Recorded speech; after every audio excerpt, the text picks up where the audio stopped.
Hey guys, Character here, and welcome to the first installment of a new sub-series I'm calling Retro Beyblade Reviews. Here I look at Beyblades, launchers, and accessories from the first generation of Beyblade prior to the hybrid wheel system. And so for the first entry into Retro Beyblade Reviews, I'll be looking at Dranzer S. Dranzer S, or Dranzer Spiral, is the first incarnation of the Dranzer Beyblade series used by Kai Hiwatari of the Blade Breakers, and is a combination type Beyblade. Now, for those of you who weren't around back then, combination type is what you get when you have a mix of attack, defense, and endurance.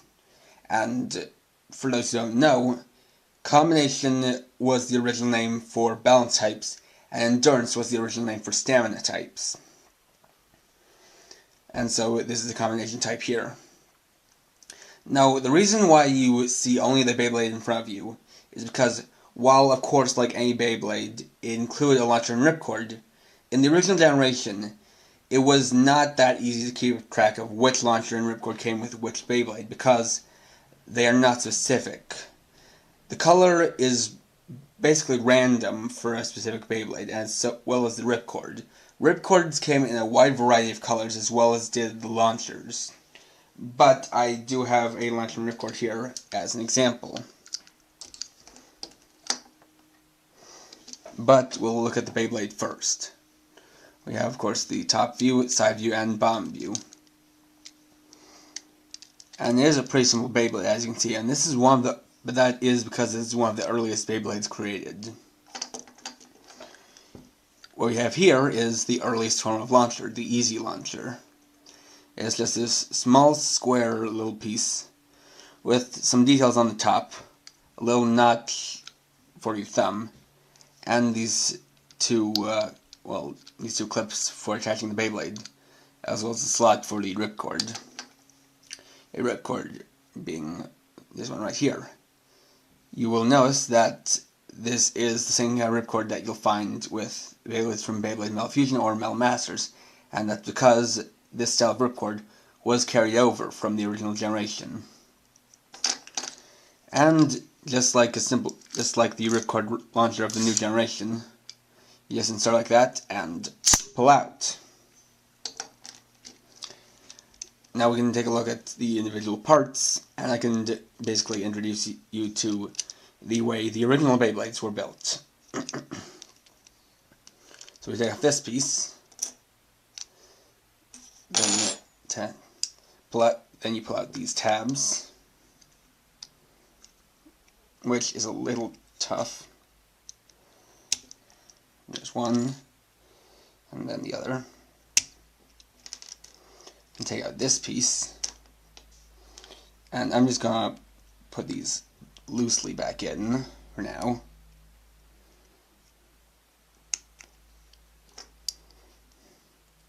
Just like that, and like this.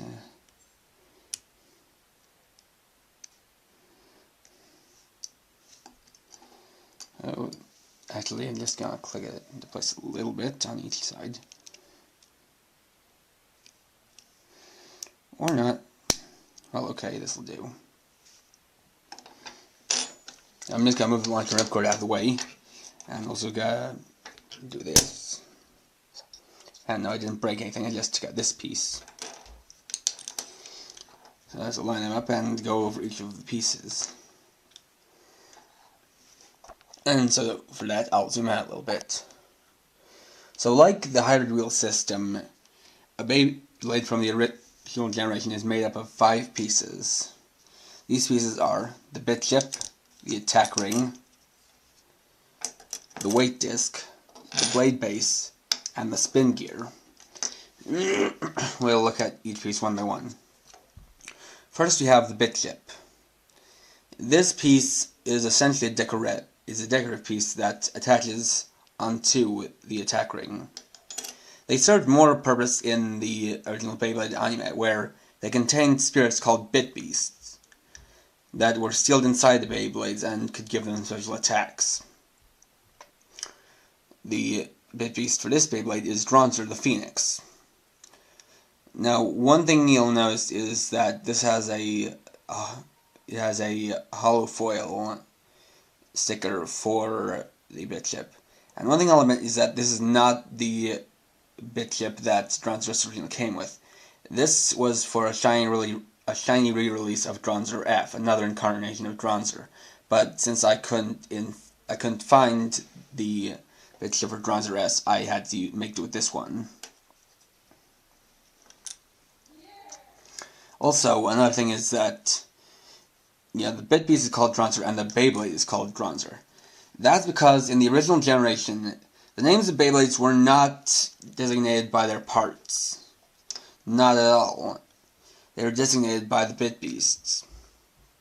So, whatever a Beyblade was called, that would be what the bit beast is called. At least as far as the first name. The S part is part of the whole thing of a Beyblade that has a series. If a Beyblade with a certain bit beast has multiple incarnations, it will have a letter or two letters at the end of it to distinguish the incarnations from one another. And this is Dranzer S, the earliest of the Dranzer lines. The main lines that had letters attached to their names were Dragoon, Dranzer, Dracil, and Drigger. And I will be getting to incarnations of Dragoon, Dracil, and Drigger later on in later episodes of Retro Beyblade reviews. Now here we have the attack ring. This is the piece that is used, as the name would suggest, for attacking the Beyblade, or attacking opponent Beyblades. You can see there's just this pretty flat plastic ring with these two parts with some stickers and kind of a pseudo phoenix head here with a little eye, and yeah, you can tell that it's old because the stickers are a little worn in places and one of the eye stickers here is missing. Next we have the weight disc. This is used to give weight to the Beyblade and give it more stability so it won't be knocked around too easily. Weight discs came in a variety of shapes and sizes. Some other examples being this small weight disc and this large weight disc, but they can all fit onto any Beyblade, or at least most Beyblades that have the standard configuration. Next we have the blade base, which is what the Beyblade spins on. It's a pretty solid piece. It has these two clips, which is how you put on the next piece I'll be going over. And this blade base has a special feature wherein you can kind of take this piece and push it in like this. Now supposedly this would change the pattern of the way it spins, but that's not the case, and I'll show why when I reassemble the blade. And finally we have the spin gear. This is the core of any Beyblade, and this is what holds the Beyblade together. This attaches into the blade base, holds on to the weight disc by resting it on here like this, and the attack ring screws onto it. So if you don't have a spin gear in your Beyblade, you can't build a Beyblade. You can't build a Beyblade of this kind without a spin gear. Assembly is really pretty simple, and unlike the hybrid wheel system, you don't need any kind of a tool. All you need is to assemble it step by step, and it's a pretty linear way of assembling. You first insert the spin gear into the blade base, then use these two tabs to secure it into place by just clicking them on each side, and you rest the spin gear here, making sure that these two notches are fit in to these grooves here and here. Then you line up the attack ring with these notches here and twist counterclockwise. Then finally you just take the bit chip and place it on like that. Now going over the blade base, I'll explain to you why the feature does when this won't work as quite as well as it was meant to. You can see it's pretty flat here with it extended out.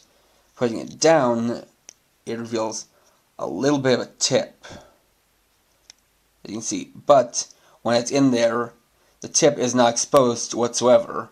That might be something with springs, it might be a flaw in the design, but it doesn't really change much to the way that it attacks, or its movement pattern at all.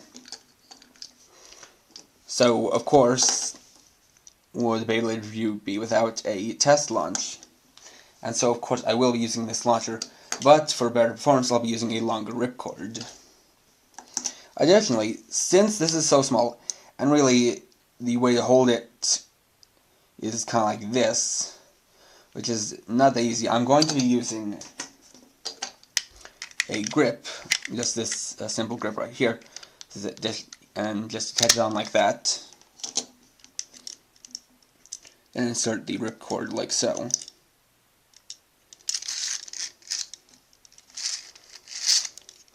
Now, the way that you attach a Beyblade to the launcher can be done one of two ways.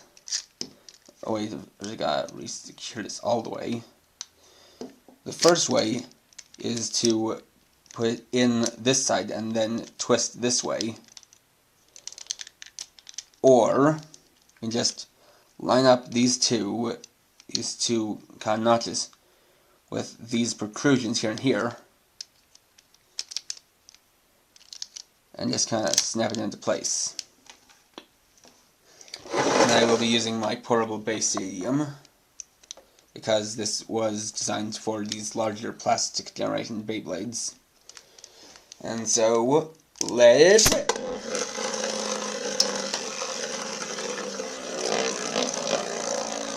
So as you can see, it's got a good amount of movement. It goes around in this pattern continually. And that does make it able to attack pretty well. But it is a little bit wobbly because of the way it's kind of flat at the end. So it doesn't spin for too long. And, yeah, apparently that just happened. I guess I'm not sure what happened, but that was kind of strange, but I guess I didn't have one of these in fully. Yeah. I guess that's something to note, is that, I guess, it can fall apart if the tabs securing the spin gear to the blade base aren't in all the way. The interesting thing about Dranzer's attack ring is it seems like it's more designed, it seems like it would perform better if it was attached to a left spin Beyblade, but this is a right spin Beyblade, which is kind of curious.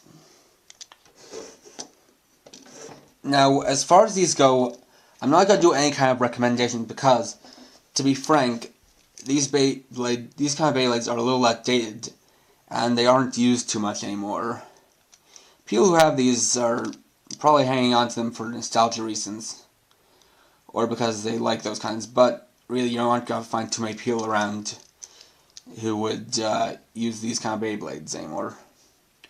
And honestly, it's been so long since I've played with these kind of Beyblades that I'm not really so able to remember what Beyblades are good or not. And that's just because of, well, how long it's been since I regularly played with these. But that's just the start. I mean, basically, the point of retro Beyblade reviews is to give the viewers out there an idea of what Beyblades were like before the hybrid wheel system.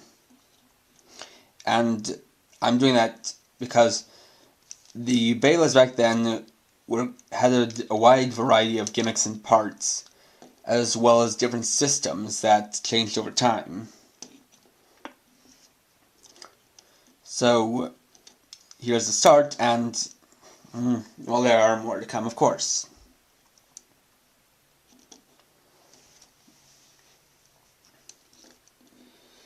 So, thanks for watching. Please rate, comment, subscribe, and check out my channel for more videos. And for now, this is KRF50, writing off.